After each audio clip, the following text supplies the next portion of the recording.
taximaan yi liggéey kese moo ñu tax a jóg. et puis liggéey moo ñu ñor. taximaan boobu mu def loolu ku dul juum amul. kilifa yi ci nga xam ne ñoo nekk ci boppu réew mi sax dañuy juum. mais moom bi muy jógee këram liggéey moo ko tax a jóg. jógul pour mars jógul pour manifester jógul pour yàqali kenn daa jógoon pour daani dooleem. c'est que nag erreur du ñàkk mais erreur bu amee dañ koy tolérance mais affaire bi waruñ koo jox cause boo xam ne fi mu nekk amu ko. ñun lii suñu problème dañoo amoon koo xam ne bu ñu jooyee foofu la ñu aw. dañuy liggéeykat yoo xam ne tey jii ñun suñu bopp lañ fi nekkee mais amuñu kenn koo xam ne fi mu nekk nii dañuy accompagner. te réew mi tey jii bu amoon ñetti nit wala ñeenti nit ñoo xam ne comme ni ñuy liggéey la ñuy liggéeyee ndax doo dégg taximaan ñooy greffé ñooy sànni fee xeer ñooy def lee tout ça loolu amul ci ñun. ñun teraanga lu ñu tëddee moom la ñuy wut saa suñu xëyee. liggéey jëm suñu bopp mais taximaan boobu loolu mu def dañ ko waroon a considérer njuumte ndax chaque jour nga dégg booy déglu journal dégg kilifa yi li ñuy def ci réew mi. mënu leer na li Youssou Ndour wax rek njuumte amul xàjji amul seen. amul bésit fu nit foo toll fu ne rek mën nga faa def njuumte boo xam ne mais nag est-ce que tamit jubanti tamit ci la bokk. waaw jubanti ci la bokk mais nit ñuy jubantee gaa am na loo xam ne man rafetlu naa ko boo gisee nit ki mën nga koo yedd liñ naa olof njaanaan mën nga koo door te sa loxo du ko laal.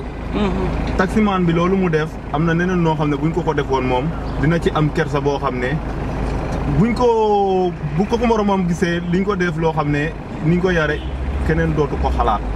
mais pas ñu jël ko revue de presse journaliste fii lii te chaque jour am na loo xam ne mu ngi ko gën a garaaw chaque jour nga gis nit koo xam ne autoroute à péage mu ngi koy jéggi.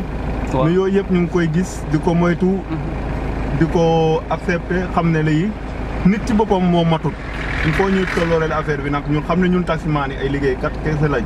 liggéey itam moom la ñu gëm pour dëkk bi jëm kanam ndax ay ndaw lañ gis nañuy ndaw yoo xam ne fii. naka su dul noonu la ñuy def. man di jëlee fi jaamal agressé mais ñun loolu ñoruñu ñun jóg liggéey moo ñu ñor. rafetluñu ko quoi parce que loolu moom naay suñu parce que nit ki moom da nga war a dawal yoon quoi tekk si yoon parce que yow da nga jàng code de la route xam ni code de la route santaane yow loolu si nga war a taxaw mais xam nga fa nga xam ne ay nit ñoo fay jaar yow nga dafay dawal oto loolu jaaduwul. non sama part personnel man loolu rafetlu ma ko quoi sincèrement loolu rafetlu ma ko parce que warul mën a nekk quoi. bon beneen bi mooy boo seetloo tamit maanaam métier boo gis am na ñu jub am na ñu dëng. maanaam loolu du ñàkk si liggéey quoi. bon mais tey ñu baax ñi peut-être ñooy yàq ñu bon ñi mais loolu warul parce que tey boo seetloo taximaan moom moo ko def parce que kii di dawal particulier defu ko.